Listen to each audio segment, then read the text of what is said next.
Sa Kamara may panukalang nagsusulong sa mandatory random drug testing sa lahat ng elected at appointed government officials. Pero inalmahan ito ng ilang mambabatas dahil labag daw ito sa konstitusyon, lalo't hindi ito kasama sa qualification sa mga tumatakbong kandidato.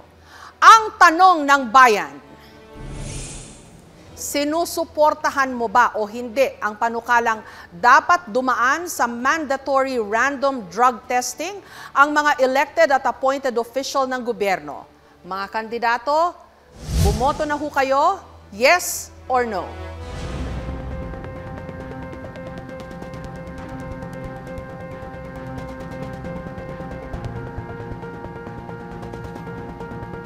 Dalawang abogado naman ang magtatapatan, sina Attorney Vic Rodriguez at Attorney Luke Espiritu.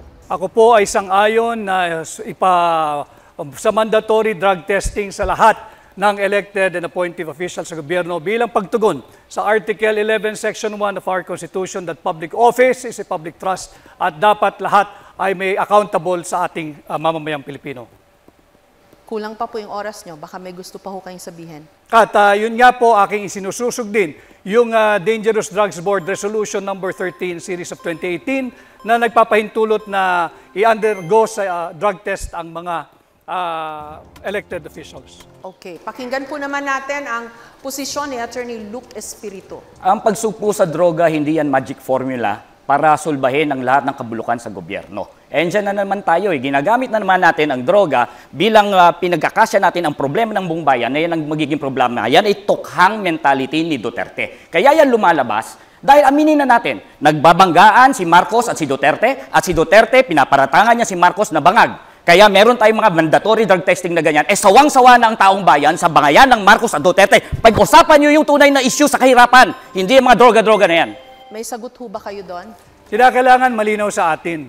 Bakit ang mga security guard bago ma-hire sa trabaho, kinakailangan sumailalim sa drug testing?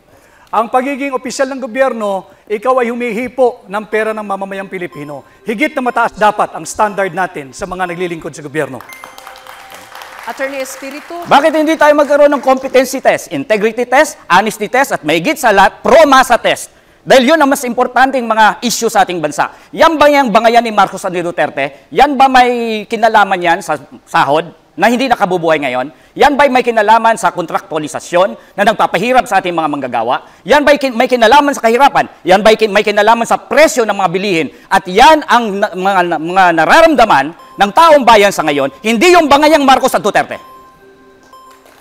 Ang usaping droga ay hindi bangayan ng dalawang nagbabangga ang pamilya sa politika.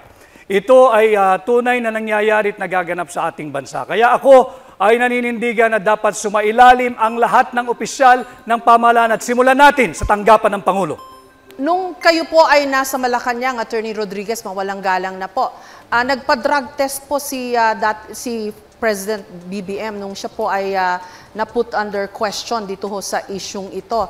And there were people questioning the veracity ng kanyang drug test results. I agree, Ma'am Jessica, no?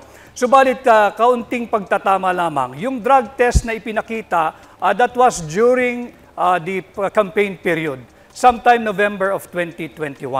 Noon namin ipinakita yung negative drug test. Subalit, nagpapatuloy yung issue ng paggamit ng droga ng mga matataas na opisyal ng ating pamahalaan. Para matapos na ang istoryang ito sapagkat ito'y interes ng lahat ng Pilipino. Sumailalim na sa isang open, fair, transparent, and credible hair follicle drug test ang lahat.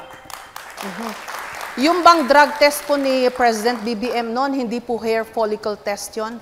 Hindi ito hair follicle test. Okay, now you want him to undergo that test. Para matapos na yung usapin kung sino ba talaga ang gumagamit ng droga. Kinakailangan pagbigyan natin, again, ulitin ko, public office is a public trust. Malinaw yan sa ating saligang batas, Article 11, Section 1. At karapatan ng bawat Pilipino, lalo na ng mga kabataan, malaman kung tayo ba'y pinamumunuan ng isang taong may tamang pag-iisip. Gusto niyo po mag-react doon, Attorney Espiritu? Si Attorney Vic ang proof kung bakit ang droga ay may kinalaman sa bangayan Marcos at Duterte. Nung panahon na siya ay pro-Marcos, Siya ay drug test ang kanyang pinapanlandakan na negative si Marcos. Ngayon na siya ay pro-Duterte, gusto niya ngayon i-testing si Marcos ng hair follicle test. At gusto niya ngayon nag-drug testing. Maraming salamat po kay Attorney Rodriguez and kay Attorney Espiritu. In a senatorial debate, Attorney Vic Rodriguez again called on you to constitutional principle that public office is a public trust. Okay. Say to this, Mr. President. No. No. Why should I do that? That's what they say. Public trust, public office, public has nothing to do with the follicle test. Please, there's no wala namang connection ng sinasabi na. He's always had that weakness every time when he was still working for me. If he believed in what he was saying, why did he work for me?